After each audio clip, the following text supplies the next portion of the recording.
আজ গিয়েছিলাম আমাদের ফাঁকা রাস্তায়, ছোট এক ভাতিজা নিয়ে এসেছে অতীত যুগের ফনিক সাইকেল। আমাদের সকলেরই চেনা পরিচিত একটা সাইকেলের নাম কিন্তু ফনিক সাইকেল। আমি নিজেই অবাক, এই সাইকেলের বয়স নাকি 20 বছর। ও বেশ ভালোই সাইকেল চালাতে পারে, তবে বড় সমস্যা, বেচারা সাইকেলে উঠতে পারে না। ধরেই ওকে উঠালাম, টেনে সামনের দিকে চলে যাচ্ছে। এরই মাঝে পাশেই মাঠে গরু বাঁধা, বাতাসা খাওয়ার সাথে সাথে গরুটির সাথে খেলা করলাম। গরুটি বুঝতে পারলো আমরা বন্ধুত্ব করতে এসেছি, আর কোনো ভয় ভীত কিছুই না বোধ করে ঘাস খেতে শুরু করলো। টাকার পোলাপানের সাথে আমার বেশ সখ্যতা রয়েছে, সকাল বিকাল ওদের সাথেই ঘোরাফেরা হয়। শেষে আমি চাইলাম আমি সাইকেল চালানো শিখি বলতে সেই কবে যে সাইকেল চালানো ছেড়েছি তার ঠিকানা নেই। তবে হ্যাঁ, হাত ছেড়ে সাইকেল চালাতে পারা আমার মতো ভিতর পক্ষে সম্ভব না। তারপরে আমি চেষ্টা করছিলাম যে হাত ছেড়ে সাইকেল চালাতে পারি কিনা। এটা বাদ দিয়ে আমি সাইকেলে টান উঠানো শুরু করলাম, একটু চালিয়ে দেখি। তবে হাত ছেড়ে যদি আমি সাইকেল চালাতে যাই, সম্ভব আমি পড়ে যাবো, আর পরে গেলেই তো এই পাকা রাস্তার উপরে অবস্থা খারাপ হয়ে যাবে। তো সেই বিষয়ের আর কোনো তোয়াক্কা করলাম না, অ্যাভয়েড করে সাইকেল বেশ জোরে চালাতে শুরু করলাম। তো দেখলাম যে বেশ ভালোই পারি। শেষে শুরু করলাম সাইকেলের টান উঠানোর। পাকা রাস্তা, মসৃণ পথ, টেনে চললাম সামনে। দীর্ঘদিন পরে সাইকেলে উঠেছি,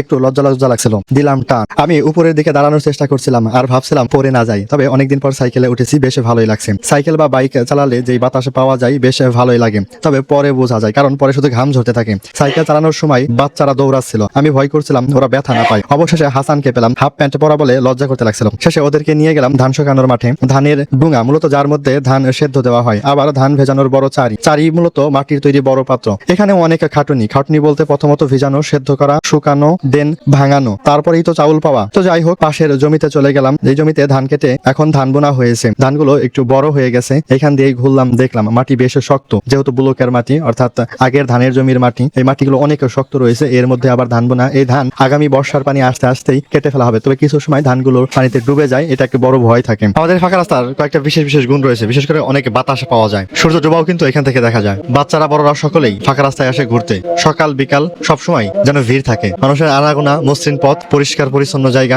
সব যেন আবেগের আরেক জায়গা। তো এই জন্যই ফাঁকা রাস্তায় বিকালবেলা চলে যাই। প্রতিদিনই একই রকম, ফাঁকা তো ফাঁকাই, এই জন্য আরো বেশি ভালো লাগে।